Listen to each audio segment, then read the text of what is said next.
자, 안녕하세요. 네. 법규 뽑아 오신 거 맞죠?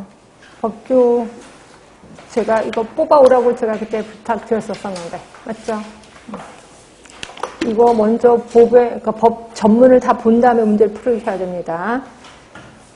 자, 보시면, 혹시 안 갖고 오신 분 있으면 좀 죄송하지만, 코로나긴 하는데 좀 붙어 앉으셔야 될 것 같습니다. 이거 법을 계속, 아니면 그 올린 거에 핸드폰으로 좀 받으세요. 받아서 그 전문을 좀 보셔야 됩니다. 책에는 법의 전문이 올려져 있지 않을 겁니다. 그렇죠? 그래서 파일을 받으셔서 그 다음에 그걸 보시면 될 것 같아요. 자, 먼저 오늘 두 개의 법 들어갈 겁니다. 공중위생관리법하고 또 하나 식품위생법 들어갈 겁니다.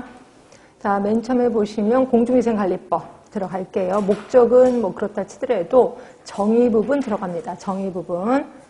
거기 보시면 공중위생영업이라 함은 공중위생영업, 다수인을 대상으로 위생관리 서비스를 제공하는 영업으로서 자, 몇 개냐면 한 6개를 얘기합니다. 숙박업, 목욕장업, 이용업, 미용업, 세탁업, 건물위생관리업. 그래서 모두 6개인데 요게 시험에 나왔었습니다. 그래서 다음 중 공중위생영업의 대상의 영업이 아닌 건 뭐냐 이런 식으로 6개 나왔거든요. 요거 좀 기억을 해두시면 되고요. 이 중에서 숙박업. 숙박업이란 손님이 잠을 자고 머물 수 있도록 시설, 설비 등의 서비스를 제공하는 영업을 말한다. 그런 것 같아요. 자, 그리고 목욕장업이요. 자, 목욕장업 기출문제로 나왔었습니다. 자, 목욕장업은 다음 항목의 어느 하나에 해당하는 서비스를 손님에게 제공하는 영업을 말한다. 이렇게 돼 있고, 가번에 물로 목욕을 할 수 있는 시설, 설비 등의 서비스. 그렇죠? 그러니까 목욕장이겠지. 그리고 맥반석, 황토, 옥 등을 직접 또는 간접적으로 가열해서 발생되는 열기, 또는 원적외선 등을 이용해서 땀을 낼 수 있는 시설, 설비 등의 서비스를 우리는 목욕장업이라고 한다. 자, 그 다음에 4번에 이용업도 있습니다. 이용업은 이제 머리카락, 수염을 깎는 것, 이런 것들을 얘기하는 거고요. 미용업은 손님의 얼굴, 머리, 피부, 손톱, 발톱 등을 손질해서 손님의 외모를 아름답게 꾸미는 다음 항목의 영업을 말한다. 라고 하면서 여기 안에 되게 많이 들어있습니다. 일반 미용업, 나번에 피부 미용업, 그 다음에 다번에 네일 미용업, 그 다음에 화장, 분장 미용업. 이렇게 등이 있습니다. 그래서 일반 미용업은 파마, 머리카락 자르기, 우리가 알고 있는 미용실을 얘기하는 것 같아요. 그럼 반면에 피부 미용업, 여기 이제 또 기출문제로 나왔었거든요. 피부 미용업은 의료기기나 의약품을 사용하지 아니하는 피부 상태 분석, 피부 관리, 제모, 눈썹 손질을 하는 영업을 피부 미용업이라고 표현하고 있습니다. 자, 그 다음에 그 밑에 보시면 그렇게 해서 이제 밥원까지 종합 미용업이 있는 거고, 이 중에서 피부 미용업이 나왔다고 해서 이것만 딸랑하시면 안 되는 건 아시지? 왜냐면 돌아가면서 이 부분이 나온다고 생각하시면 돼요. 그러니까 다른 것들도 좀 기억하시고, 그다음에 6번째 세탁업, 이것도 기출문제로 나왔었습니다. 세탁업이라 함은 의류, 기타 섬유 제품이나 피혁 제품 등을 세탁하는 영업. 기타 섬유 제품이나 피혁 제품을 세탁하는 걸 우리 세탁업이라고 하는구나. 그 다음에 건물위생관리업이요. 이것도 기출문제 나왔거든요. 건물위생관리업이라 함은 공중에 이용하는 건축물, 시설물 등의 청결 유지와 실내 공기 정화를 위한 청소 등을 대행하는 영업을 얘기를 한다. 그래서 이 정의 부분이 시험 문제 제법 나왔습니다. 그러니까 이거는 조금 기억을 해두시면 되고요. 솔직히 법은요, 예전에는 나오던 것만 나왔거든요. 그런데 작년에 엉뚱한 게 문제가 나와서 그것 때문에 여러분들이 많이 힘들었을 거예요. 하여튼 작년에 나왔던 문제, 그다음에 못 들어가지고요. 제가 저번 주에 분명히 얘기했었는데 이게 어디에 있냐면 학원 홈페이지에 들어가시면요, 학원 홈페이지가 아니라 그 위생만점, 영양만점 위생만점이라는 홈페이지가 있어요. 거기 카페에 들어가시면 거기에 그 법규를 제가 올려놨습니다. 법규를 전문을 다 올려놨는데 6개를 다 올려놨을 거예요. 그걸 제가 뽑아갖고 오세요라고 얘기를 했거든요. 저번 주에. 왜 못 들으셨지? 저번 주에 수업 들으셨는데. 네. 그래서 그거 뽑아갖고 와야지만 제가 전문하는데 파일로 올려놨을 거예요. 그러니까 지금 핸드폰을 열어서 보시면 돼요. 핸드폰에 거기 영양반점 여기에 들어가셔서 파일을 열으시고 좀이라도 보셔야 됩니다. 이렇게. 그래서 이제 정의 부분을 조금만 더 신경을 써주시면 될 것 같고요. 자, 그 다음에, 그러니까 제가 이제 계속해서 기출문제가 나왔습니다라고 하는 건 이쪽 부분이 계속해서 나올 확률이 많다는 거죠. 그래서 물론 작년에 엉뚱한 게 나오긴 했지만 그래도 이제 계속해서 이제 나오던 것만 문제가 나온다고 생각하시면 될 것 같아. 자, 그 다음에 그 밑에 박스, 뭐 적용 제외 대상 이런 것들은 그냥 슬쩍 넘어가겠습니다. 그 다음에 3조로 갈게요. 3조. 자, 3조 부분에 보시면, 우리 이거는 아시죠? 그러니까 법에, 이건 아실 것 같아서 법이 있고, 그 다음에 시행령이 있고, 그 다음에 시행규칙이 있는 건 아실 거예요. 자, 법은 말 그대로 법인 거고요. 시행령 하면 대통령령이라고 보시면 돼요. 그래서 혹시라도 법에서 대통령령에 의거해서라고 하면 시행령을 보자는 거고요. 그럼 반면에 시행규칙은 보건복지부령이에요. 보건복지부령. 그래서 법에서 보건복지부령에 의거해서라고 써 있으면 이건 시행규칙을 보자라고 표현하는 거예요. 그래서 요 세 개. 근데 법은 이제 제가 전문을 다 실어놨을 거고 시행령하고 시행규칙은 여기에 관련된 것만 제가 박스로 좀 쳐놨을 겁니다. 그래서 요거 외에 다른 시행령은 거의 나오진 않아서 그렇게만 보시면 될 것 같고요. 그 다음에 또 법에 대해서 하나만 더 이제 잔소리처럼 얘기하자면 모든 법에는 기본계획서라는 게 있어요. 기본계획서. 그래서 여기 6개의 법을 배울 건데 여기도 기본계획서라는 게 있어요. 그럼 기본계획서는 누가 짜느냐? 이거는 대부분 장관이 짭니다. 보건복지부 장관이 짜고 또 어떤 때는 행정안전부 장관이 짜고 하여튼 장관이 기본계획을 짜는데 대부분 한 5년에 한 번씩 계획을 짭니다. 자, 그리고 이거를 밑으로 내립니다. 그 밑이 누구냐면 시도지사예요. 자, 그럼 시도지사는 요 장관의 기본계획을 근거로 자기 시, 자기 도의 실행계획을 또 짭니다. 이거를 얼마나 자주 짜냐면 매년 짭니다. 매년. 자, 그리고 이걸 또 밑으로 내립니다. 그 밑이 누구냐면 시군구청장이에요. 그럼 시군구청장은 장관의 기본계획, 시도지사의 실행계획을 근거로 자기 시, 자기 군, 자기 구의 또 실행계획을 짭니다. 이것도 역시 매년 짜고 있습니다. 결국 기본계획은 뭐예요? 위의 뜻이 밑으로 내려오는 상의 하달식의 계획이 있다는 거죠. 물론 법마다 기본계획의 이름은 달라요. 근데 여러분 눈치를 딱 보고 이건 기본계획인 것 같아. 그러면 요 계획은 몇 년에 한 번씩 짜냐 그러면 기본계획인 것 같아라고 생각해서 5년에 한 번씩. 자, 그 계획의 이름은 모르더라도 대강 5년 하면 얼추 맞을 겁니다. 그래서 계획에 대해서 한 5년에 한 번씩 요거만 기억을 해두시면 될 것 같고요. 자, 이런 식으로 계획서가 밑으로 내려오고 있다. 이렇게 보시면 되고. 자, 그럼 계속 또 들어가겠습니다. 찾으셨나요? 아직 찾으셨어요? 네. 그래서 자, 3조 볼게요. 자, 조금 전에 이제 공중위생 영업에 대해서 했고, 공중위생 영업에 신고, 폐업 신고가 있어요. 항상 모든 법은 주어 쪽에 포커스를 두시면 돼. 주어 쪽에. 자, 주어 보시면, 공중위생 영업을 하고자 하는 자는 누구에게 신고한다? 자, 이거 누구에게 신고한다? 시장, 군수, 구청장에게 신고한다. 그러니까 누구한테 신고하냐? 이걸 좀 기억하셔야 돼. 시군, 구청장에게 신고한다. 이렇게 보시면 되고요.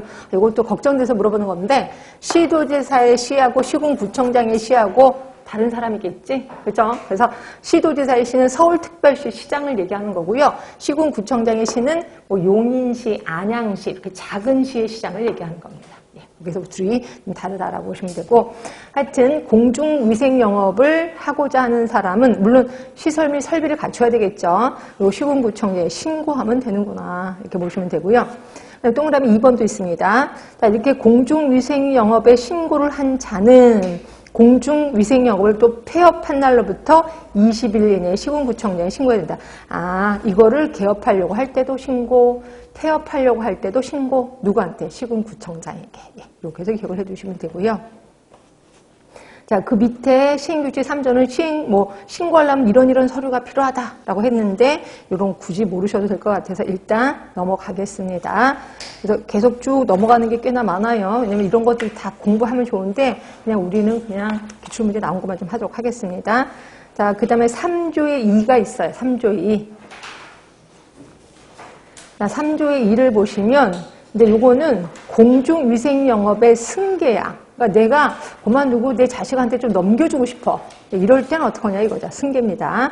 공중위생영업자가 그 공중위생영업을 양도하거나 사망한 때 또는 범인이 합병이 있을 때는 그 양수인, 상속인 또는 합병을 존속하는 법인이나 합병에 의해서 설립되는 법인은 그 공중위생영업자의 지위를 승계한다야. 아, 승계가 가능하구나 이렇게 생각하시면 돼요.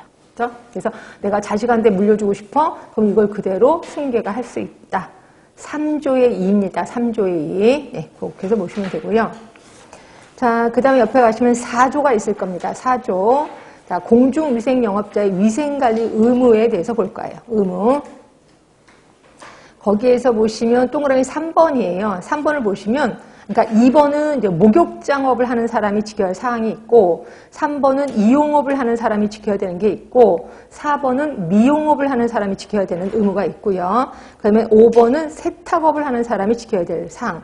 6번은 건물 위생관리업을 하는 사람이 지켜야 될 일이 있다는 거죠. 그래서 각각이 돼 있는데 일단 목욕장부터 볼까요? 목욕장업을 하는 사람이 이런 걸 지켜야 되는데 자, 동그라미 2번 밑에 1번 있을 거예요. 자, 목욕장의 수질 기준 및 수질 검사 등 수질 관리에 관한 사항을 뭐 지켜야 돼. 그 계획이 그 기준치가 있을 거 아니에요. 그 기준치를 지켜야 된다는 거고. 그다음에 2번에 보시면 위생 기준 등에 관한 사항도 역시 지켜야 된다. 아, 그렇구나. 그냥 가볍게 보시면 될 것 같고. 자, 이용업을 하는 사람이요. 그럼 이용업을 하는 사람은 1번 이용 기구는 소독을 한 기구와 소독을 하지 아니한 기구로 분리해서 보관하고 그렇죠. 당연히 면도기는 일회용 면도 날말을 손님 1인에 한해서 사용할 것. 그러니까 일회용 면도기 한 번만 사용하라는 거예요. 그렇지? 그 다음에 이용사 면허증을 영업소 안에 게시할 것. 그래서 혹시 여러분들 그 미용실에 가면 그 면허증이 딱 걸려있는 거 보셨을 겁니다. 이것도 다 이렇게 하라고 해서 한 거다. 이렇게 보시면 되고요. 세 번째 보시면 이용업소 표시 등을 영업소 외부에 설치한 것. 혹시 이 등 보셨어요? 이용업소? 그래서 이런 등 있잖아요. 이렇게 서 있는데 이렇게 돼 있는 등. 그래서 움직이는 거 있잖아요. 이 등을 바깥에다 표시해라 라고 되어 있는 겁니다. 그래서 표시해 놓은 거다라고 보시면 되고요. 자, 미용업입니다. 미용업. 우리가 자주 가는 미용업. 자, 의료기구와 의약품을 사용하지 아니하는 순수한 화장, 피부 미용을 할 것. 그리고 미용기구는 소독을 한 기구와 소독을 하지 않는 기구. 아까 위에서 한 거랑 똑같은 애예요. 그리고 면도기 일회용 면도 날말을 손님 1인에 한해서 사용할 것. 이렇게 되어 있는 거고요. 그리고 미용사 면허증을 영업소 안에 게시할 것. 그래서 보셨을 겁니다. 이런 것도. 자, 세탁업 같은 경우는 세제를 사용함에 있어서 국민 건강에 유해한 물질이 발생되지 아니하도록 기계 및 설비를 안전하게 관리해야 된다. 뭐 그럴 것 같아요. 세탁업을 하고 나면 거기에 막 엄청 이게 사용하고 난 액체가 엄청날 거 아니에요. 이런 걸 잘 관리를 해라라고 되어 있는 거고요. 그 다음에 건물위생관리업도 보시면 사용 장비 또는 약재 취급 시 인체의 건강에 해를 끼치지 아니하도록 위생적이고 안전하게 관리해야 된다는 거죠. 그래서 이런 것들도 한 번은 좀 읽어보시면 좋고 그 다음에 보시면 이제 요게 문제예요. 자, 뒤로 갈게요. 좀 디테일하게 시행규칙에 나와 있습니다. 자, 시행규칙에 보시면 목욕물의 수질 기준이요. 그냥 나와요, 안 나와요? 나와요, 이게. 그래서 골치 아프다는 거죠. 자, 이제 목욕물의 수질 기준인데 하나가 원수가 있고 또 하나가 욕조수가 있습니다. 원수는 우리 목욕탕에 가면은 수돗물 틀어서 거기 세수하고 이런 데 있잖아요. 그리고 욕조수는 탕 안에 있는 물을 얘기하는 겁니다. 그래서 이 두 개가 좀 달라요. 자, 원수는 색도 5도. 근데 이거 혹시 환경에서 배우시지 않으세요? 배우시죠? 거기서도 교수님이 외우시라고 얘기했을 거예요. 외우셔야 돼. 탁도 1NTU, 수소이온 농도 5,000bar 8.6 있습니다. 그런데 비해서 욕조수는 탁도가 1.6NTU야. 아, 원수는 1이고 욕조수는 1.6이구나. 그 다음에 가망간산 칼륨, 요게 아까는 10이었는데 여기 25입니다. 그리고 대장균은 1cc 중에서 한 개를 초과해서 검출되지 아니할 것. 이렇게 되어 있는 거고요. 자, 그 다음에 그 밑에 거는 여러분들 보시면 되는데 3번을 볼게요. 이거는 해수를 목욕물로 사용하는 경우야. 가끔 가다가 바닷물을 갖고 목욕탕을 하는 업도 있습니다. 그렇죠? 그러면 이렇게 해수를 목욕물로 하는 경우. 요게 보시면 화학적 산소요란 COD요. COD가 원수 2, 욕조수 4. 그 다음에 수소이온 농도 7.8, 8.3이고 총 대장균 1000 이하. 요게 시험 문제 나왔었죠. 그래서 아예 대놓고 시험 문제 나왔었습니다. 해수를 목욕물로 했을 경우 총 대장균의 수치는 뭐냐 이렇게 나온 적이 있었거든요. 그러니까 이것도 기억을 해야 돼요. 1000 이하다. 1000ppm 이하죠. 그냥 1000ppm이 아니라 총 대장균 수니까 1000개 이하 이렇게 해서 되겠네. 하여튼 이렇게 해서 기억해 주시면 되고요. 하여튼 이건 이제 목욕물의 수질 기준입니다. 외우셔야 되는데 어떡하죠? 큰일 났네. 자, 그 다음에 수질검사 방법 등 여기서는 시험 문제 난 적이 없어서 그냥 넘어갈 거고요. 옆에 가시면 이제 이용기구, 미용기구의 소독 기준. 요게 또 한동안 전혀 안 나왔다가 요게 시험 문제 나와서 또 다들 그 작년에 멘붕 상태에 빠진 게 요거거든요. 전혀 나오지도 않았다 이게 뜬금없이 나와서. 자, 자외선 소독 1세제곱미터당 85 마이크로와트 이상의 자외선 20분 이상 씌워준다. 어떻게 하실래? 큰일 났습니다. 건열 멸균 소독 100도씨에서 건조한 열에 20분 이상 씌워준다. 그다음에 열탕 소독이요. 열탕 소독이 끓이는 거잖아요. 그래서 보시면 100도씨에서 10분 이상. 10분 이상 끓여야 되는구나. 자, 소독에서 가장 기본이 되는 게 석탄산인 건 아실 거예요. 그래서 석탄산수. 그런데 석탄산 3%에 물 97%에 10분 이상 담가둬라. 그래, 크레졸도 있습니다. 크레졸이 석탄산 계수가 2거든요. 얘가 이제 소독률이 좀 강한 애다라고 보시면 되는데, 크레졸수, 그래서 역시 크레졸 3%, 물 97%입니다. 여기에 10분 이상 담가둔다. 그 다음에 에탄올도 있습니다. 원래 에탄올이 있고 메탄올이 있는 건 아시죠? 메탄올이 공업용 소독하는 거고요. 이거는 이제 피부 소독이거든요. 그래서 에탄올 소독이 역시 70% 수용력을 얘기하는 거고, 역시 10분 이상. 대부분 다 10분 이상이네요. 아까 거기 건열 멸균 소독만 한 20분, 자외선 소독만 20분이고, 다 거의 10분인 것 같아요. 네, 이런 게 있었습니다. 그래서 이것도 시험 문제 나왔으니까 좀 기억을 해두시고, 요게 이제 미용 기구를 얘기하는 거고요. 그 다음에 그 밑에 보시면 공중위생업자가 준수해야 되는 위생관리 있습니다. 이런 것들 나왔는데 큰일 났네. 자, 숙박업소입니다. 자, 숙박업소에 보시면 객실, 접객대, 로비 시설, 복도 등등등에는 해충이 발생하지 아니하도록 매월 1회 이상 소독, 한 달에 한 번 소독을 하는구나 하시면 되고요. 2번 보시면 가끔가다 그런 거 혹시 느끼세요? 내가 이제 숙박업소에 잠을 잤어. 그럼 내가 덮었던 이불, 이거 빨을래나? 깨끗이 사용했다고 그냥 쓴 거 아니야? 라고 의심스럽잖아요. 근데 법에는 쓰면 안 되게 돼 있습니다. 요 이불, 베개 등 침구의 포와 수건은 숙박자 1인이 사용할 때마다 세탁해야 된다는 거죠. 그래서 다 한 번씩은 다 빨고 있구나. 이렇게 보시면 될 것 같고요. 그 다음에 그 밑으로 내려가시면 환기 조명. 여기에서는 그 조명을 좀 신경 써야 돼. 이게 기출문제로 나오거든요. 3번에 보시면 객실, 접객대 및 로비 시설의 조명들은 75럭스 이상. 75럭스 하면 좀 감이 안 잡힐 건데, 대부분 학교에서는 럭스가 300럭스인 건 아실 거예요. 학교. 그래서 대부분 이 형광등 요게 속에 안에 2개가 있으면 이게 한 8개가 있으면 300럭스거든요. 그럼 75럭스는 엄청 흐릿하고 생각하시면 돼요. 그렇죠? 그러면 75면은 요거 하나 정도 있으면 되려나? 하여튼 되게 흐린데 75럭스 이상은 되도록 유지해라는 거죠. 예, 이렇게 되는 거고. 그 다음에 복도나 계단, 욕실, 사월시설, 세면시설은 20럭스 정도. 되게 흐릿하네요. 요거 75럭스, 요게 자꾸 기출문제로 나왔습니다. 네, 요것도 좀 기억을 해두시고요. 이건 이제 숙박업 쪽입니다. 숙박업 쪽의 로비 시설, 거기를 얘기하는 거고요. 자, 뒤로 갈게요. 목욕장입니다. 자, 목욕장은 뭘 보시면 되냐면, 목욕실 등의 청결 및 수질 관리가 있는데, 목욕실은 해충이 발생되지 않도록 매월 1회 이상 소독을 해야 된다. 이렇게 되어 있는 거고요. 그 다음에 4번을 보세요. 머리빗을 비치할 경우는 사용하지 아니한 것과 사용한 것을 각각 다른 용기에 넣어서 보관해야 되고, 사용한 빗은 소독해야 된다. 이렇게 되어 있습니다. 그리고 6번을 보세요. 자, 목욕물은 매년 1회 이상 그 수질 검사를 해야 된다는 거죠. 아까 우리 수질 검사 그 기준치 봤을 겁니다. 요게 매월 1회 이상 수질 검사를 해야 된다. 이렇게 되어 있는 거고요. 그 다음에 욕조수를 순환해서 여과시키는 경우 다음의 기준에 따라야 된다. 그래서 욕조수는 이것도 소독을 하나보다라는 생각을 드셔야 돼. 근데 뭘로 소독하냐면 염소 소독을 주로 하고 있습니다. 그래서 염소 소독을 실시할 경우에는 매주 1회 이상 욕조수의 온도, 유리전염소 농도를 측정해야 된다. 그리고 그 결과를 기록해야 된다라고 되어 있는 거고요. 그다음에 나번에 보시면 매년 1회 이상, 1년에 한 번이에요. 검사 기관에 의뢰해서 레지오넬라균 검사. 레지오넬라균이 어디 살아요? 얘가 대부분 에어컨에 살거든요. 에어컨에 그 냉각수에 있는 그 구현에 살거든요. 그래서 이런 것들도 검사하는 거죠. 1년에 한 번. 이렇게 좀 하라는 거죠. 자, 그리고, 밑에 뭐 8번, 9번, 10번을 좀 보시면 되고요. 이제 발안실. 우리 발안실 하면 그 땀 흘리는 데잖아요. 온도가 되게 높은데 거기를 생각하시면 되는데 그 발안실에 들어가서는 안 되는 사람들이 있어요. 입욕해서는 안 되는 사람들. 여기 보시면 발안실 안에 온도계도 비치해야 되는 거고, 그렇죠? 그래서 이런 사람은 들어가지 말아라라고 하는데 1번 보시면 감기에 걸린 사람 안 된답니다. 그렇죠? 감기에 걸리면 대부분 들어가지 않아? 그렇지? 땀 흘리려고? 근데 그게 안 되는 거고, 왜냐면 감기에 걸리면 그 바이러스 때문에 그런 것 같아요. 거기 안에 오염될까봐. 그리고 만 5세 미만, 전신 쇠약 증세 어린이, 수축기 혈압이 180 이상, 180 이상은 굉장히 혈압이 높은 거잖아요. 그럼 거기 들어가면 혈압이 더 높아지겠죠. 백내장이 우려되거나 안면 홍조증 환자도 역시 들어가면 안 되는 거고요.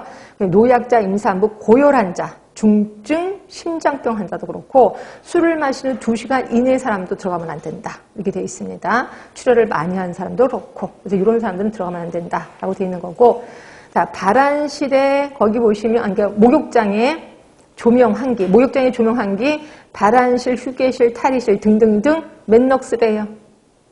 75. 아까랑 똑같습니다. 그러니까 70, 아까는 뭐였었냐면 숙박업이었고요. 지금은 목욕장업. 이것도 기출문제에 나왔었습니다. 75입니다. 자, 그리고 옆에 가시면 그 밖에 준수사항, 그래서 이런 사람들 출입해서는 안 된다. 그래서 아까랑 거의 비슷하네요. 그래서 보시면 뭐 감염병 환자로 인정되는 자 들어가면 안 되는 거고, 다른 사람의 목욕을 방해할 우려가 있다고 인정되는 정신질환자 안 되는 거고, 이쪽에 있습니다. 근데 가끔가다 그런 거 있잖아요. 여러분들 어렸을 때 뭐 예를 들어서 남자인데 나 엄마 따라서 여자 목욕탕에 간 적 있어. 그런 기억이 있을 수도 있을 겁니다. 근데 요새는 4세 이상의 남자를 함께 목욕시켜서는 안 돼요. 4세입니다. 4세 이상. 그러니까 만 4세니까 48개월, 우리나라 나이로 한 5세 정도까지는 들어가도 되는구나. 이렇게 생각하시면 될 것 같고요. 그 다음에 3번에 보시면 그 목욕실, 탈의실, 발안실에 종사하는 자는 남자 목욕탕의 경우는 남자가, 여자 목욕탕의 경우는 여자에 한해서 종사하도록 해야 된다.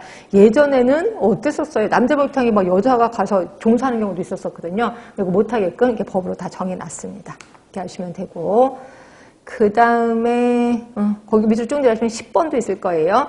자, 이렇게 서비스를 제공하는 목욕장업으로서 24시간 영업을 하는 영업소의 경우는 오후 10시부터 오전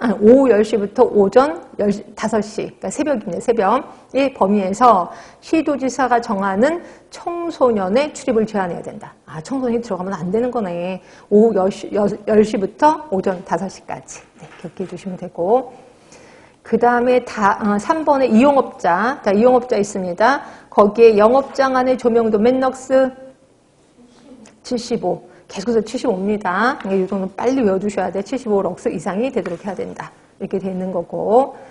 그 다음에 밑에는 읽어볼 거 없을 것 같고, 이 미용업입니다. 자, 미용업 뒤로 갈게요. 미용업은 가번에 보시면 미용업에서 점 빼기, 귓볼 뚫기, 쌍꺼풀 수술 이거 하면 안 되는 거 아시죠? 근데 예전에 이거 다 했습니다. 근데 이제 못하게끔 돼 있는 거고요. 나번에 보시면 피부 미용을 위해서 약사법에 따른 의약품 또는 의료기기법에 따른 의료기기를 사용해서는 아니 된다야. 이것도 한번 시험 문제 나온 적 있었거든요. 이 문제는 그대로. 그래서 이거 당연히 이거에 대한 의료기기 사용하면 안 되겠구나. 의료기관이 아니니까. 그리고 라번에 일회용 면도날은 손님 1인에 한해서 사용해야 된다. 아, 여기도 조명도는 75럭스. 계속해서 다 75럭스. 그래서 좀 기억을 해주시면 되고요. 그 다음에 그 밑에 거는 안 해도 될 것 같고. 자, 세탁업자 잠깐 볼게요. 자, 드라이클리닝 세탁기는 유기용지의 누출이 없도록 항상 점검해야 되고, 사용 중에 누출되지 아니하도록 해야 된다. 네, 그런 것 같고. 그 다음에 다번도 보세요.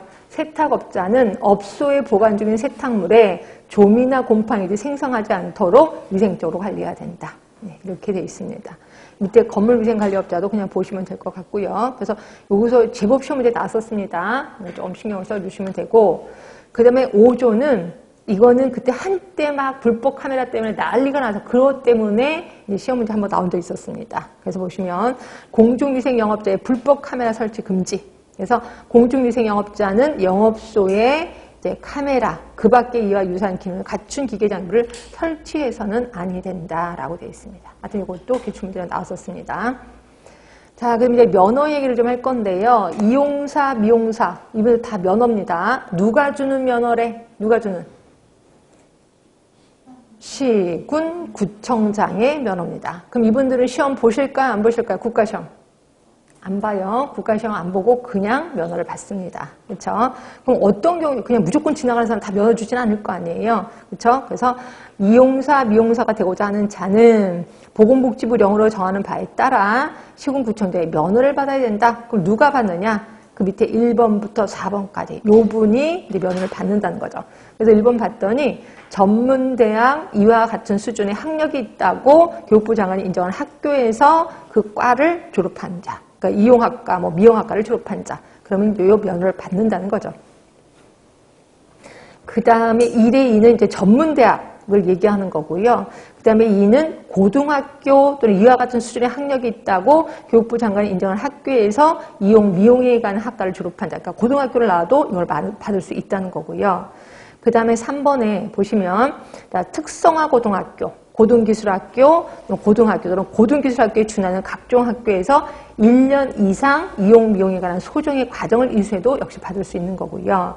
그 다음에 네 번째는 국가기술자격법에 의해서 이용사, 미용사의 자격을 취득한 경우도 역시 받을 수가 있다. 면허를 받을 수가 있다. 그래서 이 면허를 받는 그 루트는 굉장히 좀 많구나. 이렇게 생각하시면 돼요. 하여튼 여러분들은 시군구청장의 면허 이렇게 해서 기억하시면 되고 국가시험 안 봐도 된다. 이렇게 해서 보시면 되고요. 물론 이분들도 결격사유가 있긴 하네요. 밑에 결격사유 있습니다. 피성년 후견인이 누군지 아세요 혹시? 피성년 후견인이? 피한정 후견인이 있고 피성년 후견인이 있는데 피성년 후견인은 말 그대로 머리를 다쳐서 바보가 된 사람이라고 생각하시면 돼. 그러니까 무슨 예를 들어서 행글라이더를 타다가 머리를 다쳐서 그냥 바보가 된 사람. 이런 사람은 이제 피성년 후견인인데 이런 분들은 이제 법에서 판정이 내려집니다. 본인은 피성년 후견인이라 판정이 내려지면 이제 면허증이 뺏긴다 이렇게 생각하시면 되고요. 이게 이제 피성년 후견인이 있고 피한정 후견인이라고 있어요. 피한정 후견인. 이 피한정 후견인은 뭐냐면 이것도 그냥 벌로 그냥 알아주시면 되는데 피한정 후견인은 머리를 다쳐서 바보가 된 건 아니고요. 이 사람은 어디 하나에 미쳐서 도박에 미쳤어. 그래서 일상생활을 못해. 그럼 이것도 역시 판정이 내려집니다. 법에서. 그러면 이거 피한정 후견이라고 하고 있습니다. 그래서 여기서는 피한정 후견인은 빠지고 피성년 후견인만 들어가요. 자, 그 다음에 2번에 보시면 옆으로 쭉 가시면 정신질환자예요. 정신질환자 안 됩니다. 다만 전문의가 이용사, 미용사로서 적합하다고 인정하는 사람은 괜찮습니다. 그래서 정신질환자 일단 기본으로 안 되는 거고요. 세 번째 보시면 공중의 미세히 영향을 미칠 수 있는 감염병 환자로서 보건복지부령이 정하는 자. 그럼 여러분들은 무슨 감염병? 모든 감염병 다요? 거종 감염병 다요? 그건 아니고요. 결핵이요, 결핵. 결핵에다 쓰세요. 결핵이 걸렸으면 역시 이용사, 미용사의 면허를 받을 수가 없어요. 그러면 결핵 치료하면 치료 받으면 괜찮아요. 그런데 치료 안 받고 내 몸에서 균이 나와 결핵균이 그러면 이거 못 받는다라고 보시면 되고요. 그럼 요 결핵이라고 어디 써 있는데요? 바로 옆에 있을 겁니다. 일단 좀만 더 볼 거예요. 4번에 보시면 마약, 기타 대통령으로 정하는 약물 중독자도 역시 안 돼요. 5번째 보시면 7조 2당 2호, 4호, 6호, 7호라고 했는데 일단 면허가 취소된 사람. 면허가 취소돼서 1년이 경과되지 아니한 자도 받을 수가 없어. 그러니까 결국 면허가 취소되면 1년 뒤에는 다시 돌려주는구나. 이렇게 기억하시면 돼요. 이런 분들은 결격 사유다라고 보시면 될 것 같고요. 3번에 보시면 면허증을 발급받은 사람은 다른 사람이 그 면허증을 빌려줘서도 아닐 때고 누구든지 그 면허증을 빌려서도 아니 된다. 당연하겠지 이거는.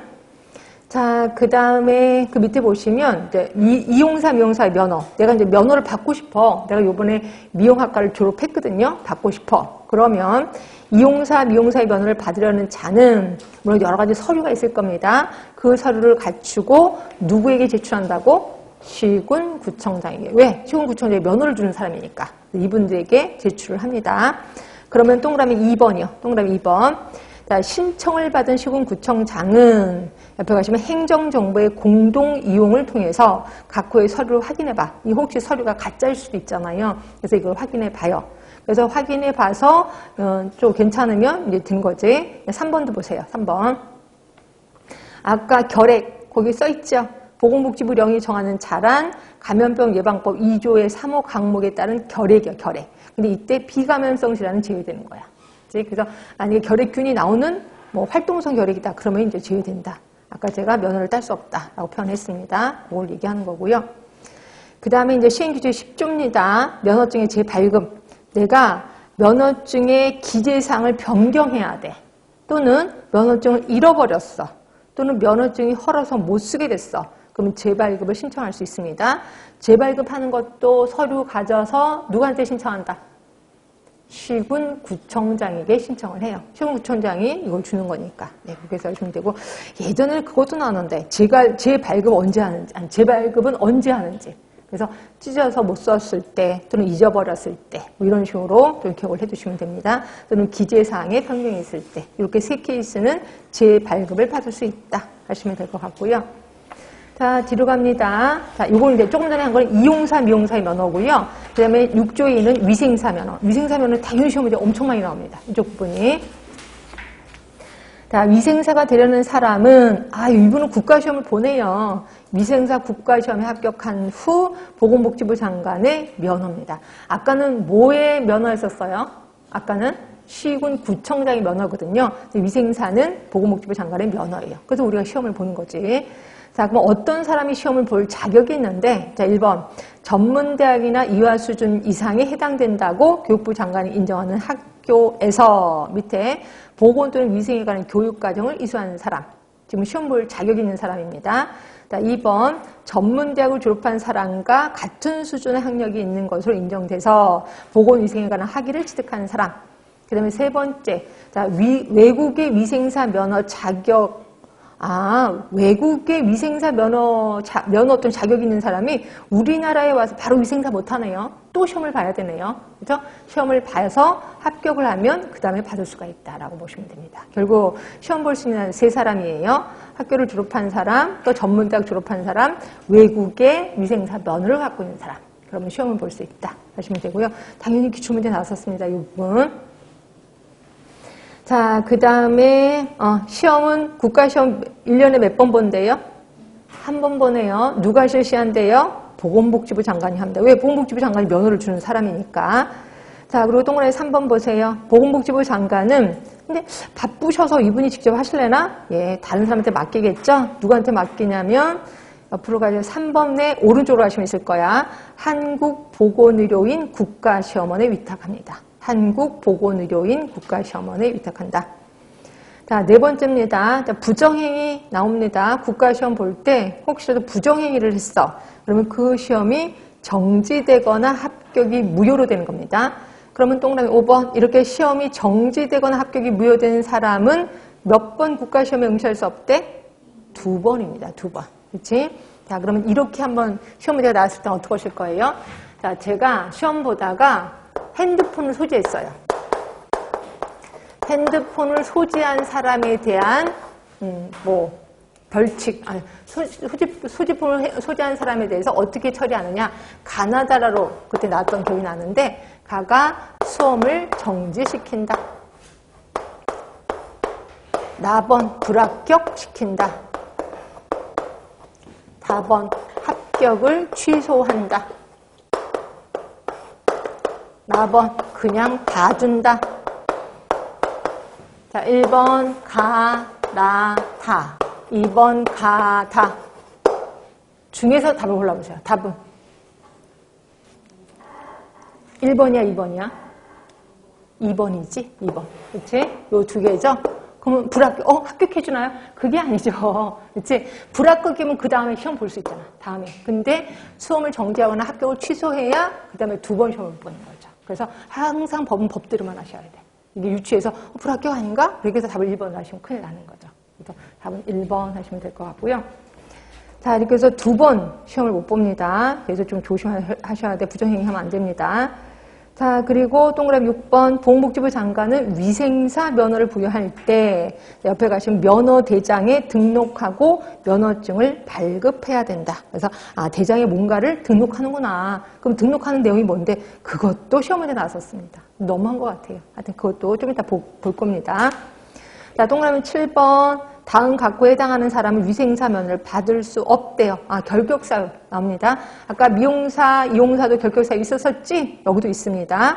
자, 첫 번째 보니까 정신질환자. 혹시 아까 있었어요? 있었었지. 2번에 마약류 중독자. 아까 있었어, 없었어? 이용사, 이용사에? 중독자 있었어요, 없었어요? 있었어요? 네. 있었어요? 진짜? 잠깐만 볼까? 있었어? 있었어요. 있었습니다. 그다음에 세 번째, 요거 있었나요? 자, 무슨 법 해놓고 두 번째 줄 금고 이상의 실형을 선고받고 그 집행이 끝나지 아니하거나 집행을 받지 아니하기로 확정되지 아니한 사람. 뭔 소리야? 자, 아까 그거 있었어요, 없어요? 금고 이상의 형. 없었습니다. 그러니까 결국 금고 이상의 실형을 선고받고 받으면 안 돼. 결격사유야. 근데 받았는데 우리나라 재판은 3번 하는 거 아시죠? 그러니까 3번 동안 해서 내가 안 받기로 했어. 그럼 결격사유가 아닌 거죠. 그치? 그럼 금고 이상의 형. 혹시 우리나라 벌 종류 아세요? 제일 무서운 게 뭐예요? 제일 무서운 게 사형이죠. 뭐 사형을 집행 안 한 지 꽤나 오래됐긴 하지만 아직까지 법에는 사형이라고 있습니다. 그 다음이 뭐예요? 징역이에요. 징역. 징역에는 무기징역이 있고 유기징역이 있는 건 아실 거예요. 무기징역, 유기징역. 근데 징역으로 그 다음으로 하는 게 금고예요. 금고. 금고하고 징역의 차이는 뭐냐면 징역은 내가 갇혀 있으면서 일을 해야 되는 게 징역. 징역살이 산다라고 보시면 되고요. 금고는 갇혀만 있는 거예요. 일은 안 해도 돼요. 그렇죠? 그리고 구류 다음으로 좀 쉬운 게 구류. 얘네 차이는 30일이에요. 그러니까 30일 동안 갇혀 있으면 금고고 한 29일 정도 갇혀 있으면 구류라고 보시면 돼요. 그래서 대발 뭐 혹시 법적인 것까지 가갖고 만약에 재판을 기다리고 있으면 뭐 구류 쪽으로는 괜찮은데 금고 이상이면 면허증을 뺏긴다라고 보시면 됩니다. 금고 이상. 제가 이 얘기 안 들었을 거예요. 우리나라 사형 방법 뭐예요? 우리나라 사형 방법? 재미나 이런 거 시험 문제 나오진 않겠지만 사형 방법 우리나라 뭘까요? 아 몰라요? 행인이에요. 행인. 뭐 어디에든 누구는 총살이었는데 총살이 일제시됐다는 거고 지금 우리나라 행인이라고 보시면 되고요. 그러면 이제 마지막 소원이 있느냐 없다라고 하면 이제 이거 목에다 하고 그 밑에 있는 걸 탁 치우잖아요. 그래서 얼마나 매달릴 것 같아요? 얼마나? 응? 아 10분 있다가 가면요 살아요. 살아요. 그렇죠? 1시간 매달린다. 1시간. 1시간 매달고, 근데 1시간 뒤에 딱 의사가 가서 이제 보는 거죠. 진짜 죽었는지. 어딜 보냐면 일단 푸필, 눈동자를 봅니다. 라이트를 비춰서 눈동자 확 벌어져야 되는데 쫙 오그라들었어. 그럼 살아있는 겁니다. 그 다음에 확인하는 게 똥침을 해요. 그러니까 간략근에다가 손을 한번 넣어보는 거죠. 그러니까 간략근이 움찔거리면 살아있는 거예요. 그러면 어떡할까요? 지금 살아있어, 이 사람이. 1시간 매달았는데. 어떡할까요? 야, 마저 매달아? 그건 야, 좀 그렇지. 1시간 매달았는데 살았으면 좀 그렇잖아. 이럴 땐 CPR을 합니다. CPR을 해서 살려요. 살리고 그 다음에 신분 세척해서 석방시켜줍니다. 그렇죠? 그 다음에 이제 다른 새로운 사람이 되는 거죠. 그래서 역사적으로 딱 한 명이 살았대요. 그래서 사형수들이 목에 힘주는 운동을 하는 거예요. 그래서 역사적으로 딱 한 명 살고 그 다음에 법을 바꿔서 3시간 매달는 걸로 법이 바뀌었다. 근데 좀 너무 하지 않아요? 죽을 때까지 매달다는 게. 그래서 요새는 잘 사형 선고도 안 하지만 하게 되면 순간적으로 밧줄에다 전기를 통하게 한대. 순간적으로 익스파이어를 시킨다. 이렇게 보시면 되고요. 저는 하여튼 제일 무서운 게 사형이다. 이렇게 보시면 될 것 같고. 자, 그래서 한번 훑어봤고요. 결격사유 당연히 중요합니다. 시험 문제 다 나왔었습니다. 금고 이상의 형도 기억을 해주시면 되고. 자, 밑에 볼게요. 9번입니다. 면허증을 발급받은 사람은 다른 사람이 그 면허증을 빌려줘서도 안 되고 누구든지 그 면허증을 빌려서도 아니 된다. 그럴 것 같아요. 자, 박스 안에 보세요. 시행령, 자, 국가시험의 시험 방법입니다. 자, 얘도 시험 문제 나오는데 보건복지부 장관은 위생사 국가시험을 실시하려는 경우 공고를 하는 게 있네요. 시험 일시, 시험 장소, 시험 과목 등의 국가시험 시행 계획을 며칠 전까지 공고한대요? 90일 전까지. 다만 뭐에 대해서는? 시험 장소에 대해서는 며칠 전까지? 30일 전까지 공고할 수 있다. 장소는 30일 전까지입니다. 자, 시험은 우리가 알고 있는 것처럼 필기시험, 실기시험으로 나누는 거고요. 필기시험 과목 써놨습니다. 공중보건, 환경위생 등등등 써놨고, 그다음에 실기시험도 역시 써 있어요. 보시면 되고요. 그 다음에 3번 보세요. 자, 그 합격대 결정 기준이요. 필기시험은 각 과목당 40% 이상, 전 과목 총점은 60% 이상입니다. 실기시험은 60% 이상을 득점한 사람. 이렇게 해서 좀 있는 거고요. 이런 것들도 은근히 시험 문제 나옵니다. 특히 아까 90일 전, 30일 전. 이건 좀 시험 문제 좀 나오니까 기억을 해주시면 되고요. 그 다음에 아까 부정행위라고 그랬잖아요. 그게 이제 동그라미 6번에 있습니다. 자, 대통령으로 정하는 부정행위는 이런 거예요. 대리시험을 의뢰하거나 대리로 시험에 응시한 경우, 또 다른 수험생의 답안지를 보거나 본인의 답안지를 보여주는 경우, 이런 것들도 있는 거고, 3번, 4번, 5번. 자, 5번 같은 경우 그 밖의 부정한 수단으로 본인 또는 다른 사람의 시험 결과에 영향을 미치는 행위, 이런 것들이 모두 부정행위다라고 보고 있습니다. 자, 하여튼 우리가 이제 시험을 봤어요. 그래서 이제 합격을 하면 시행규칙 11조 2입니다. 위생사 면허를 받으려는 사람은 신청서를 구비해서 다음과 같은 신청 서류를 그래서 보건복지부 장관에게 제출합니다. 혹시 아까 이용사, 미용사는 누구에게 제출하는지 기억하세요? 서류 가르쳐두고 시군구청장에게 제출하는 거지. 왜냐면 시군구청장이 면허를 주니까 우리는 보건복지부 장관이 주니까 장관에게 제출하는구나. 자, 그럼 밑에 동그라미 2번입니다. 그럼 보건복지부 장관이 면허증의 발급 신청이 적합하다고 인정하는 경우에는 면허대장에 다음 사항을 등록합니다. 그리고 신청인에게 면허증을 발급한다는 거죠. 그럼 뭐를 등록하는데 여기 또 시험에 나왔었습니다. 별게 다 나와요. 자, 면허 번호, 면허 연월일, 성명, 주소, 주민등록번호, 위생사 국가시험 합격 연월일, 면허 취소 사유 및 취소 연월일, 면허업적 재교부 사유 및 재교부 연월일, 그 밖에 보건복지부 장관이 면허에 관련 특히 필요하다고 인정되는 사항, 요거를 등록하고 면허증을 내준다. 요거 시험에 나왔으니까 한 번 아니라 두 번인가 나왔을 거예요. 좀 신경 써주시면 되고요. 그 다음에 여기도 재발급이 있습니다. 아까 미용사, 이용사도 재발급이 있는데 여기도 있습니다. 자, 위생사는 면허증을 잃어버리거나 못 쓰게 된 경우 면허증 재발급을 신청할 수 있다는 거죠. 자, 그럼 동그라미 2번이에요. 근데 이제 이거지. 내가 잊어버렸다고 해서 이걸 재발급을 받았는데, 재발급을 보고, 그 다음에 이거 책상에 넣어둬야지. 그래서 서랍을 딱 열었는데 거기에 옛날 면허증이 있는 거야. 아, 아싸, 잘 됐다. 나 면허증 2개다. 그러면 안 되는 거 아시지? 둘 중에 하나는 반납을 해야 되는데, 자, 그 밑에 동그라미 2번에 있어요. 자, 위생사 면허증을 잃어버린 후 재발급을 받은 사람이 잃어버린 면허증을 찾았어. 그럼 지체 없이 장관에게 그 면허증을 반납해야 된다는 거죠. 그래서 이것도 시험에 나왔었습니다. 이런 것들도 보기 중에 이렇게 하시면 되고. 자, 그 다음에 7조 미용사, 이용사의 면허 취소예요. 이럴 때는 면허를 취소합니다. 이것도 좀 나오는데, 자, 취소. 자, 시군구청장이 취소하겠죠. 이 사람이 면허를 준 사람이니까. 시군구청장은 이용사, 미용사가 다음 각 호에 해당했을 때 그 면허를 취소하거나 6개월 이내 기간을 정해서 면허의 정지를 명할 수 있다고. 둘 중에 하나네. 취소하거나 정지하거나. 자, 1번 6조 2항 1호. 이게 뭐냐면 피성년 후견인이에요. 피성년 후견인. 그 다음에 2번 6조 2항 2호. 내지 4호니까 2호면 정신질환자고 3호가 감염병 환자고 4호가 마약 중독자야. 아까 우리 결격사유에서 쭉 했었잖아요. 그렇죠? 다시 한번 2호는 정신질환자, 3호는 감염병 환자. 아까 감염병 무슨 병 기억나세요? 결핵. 그렇지. 그다음에 4호는 마약 중독자. 이것도 그렇고 3번에 면허증을 다른 사람에게 대여했을 때, 그리고 4번에 자격이 취소됐을 때, 또는 5번에 자격 정지 처분을 받았을 때, 그다음에 이중으로 면허를 취득했을 때, 결국 나중에 발급받은 면허를 얘기하는 겁니다. 그리고 7번째 보시면 면허 정지 처분을 받고도 그 정지기간, 면허 정지 처분을 받았으면 안 해야 되잖아. 근데 그 기간 동안에 내가 업무를 한 거예요. 자, 그리고 8번째 보시면 성매개 알선. 뭔지 감이 잡히셔야 돼. 그럼 풍속 영업의 규제에 관한 법률. 예를 들어서 청소년한테 뭔가를 하게끔 한 거지. 말 그대로. 하여튼 이런 걸 위반해서 관계기관 행정의 장으로부터 그 사실을 통보받았을 때는 모두 면허 취소되거나 6개월 기간의 기간을 정해서 면허를 정지시킬 수 있다. 외우셔야 돼. 이거 나중에 우리 위생사도 좀 나올 겁니다. 하여튼 이용사, 미용사 면허 취소. 내용 좀 훑어봤고요. 그 다음에 그 밑에 이제 행정처분이 쭉 나오는데 이것도 그냥 참고만 하시라고 그냥 지시를 한 겁니다. 저는 넘어갈게요. 되게 많이 있습니다. 그래서 쏙쏙 넘어갈 거고요. 그래서 이용업, 미용업 이럴 때는 1차 행정처분 1차, 2차 쭉 써 있습니다. 그래서 쭉 훑어봤고 어디까지 갈 거냐면 쭉 가시다 7조에 2가 있어요.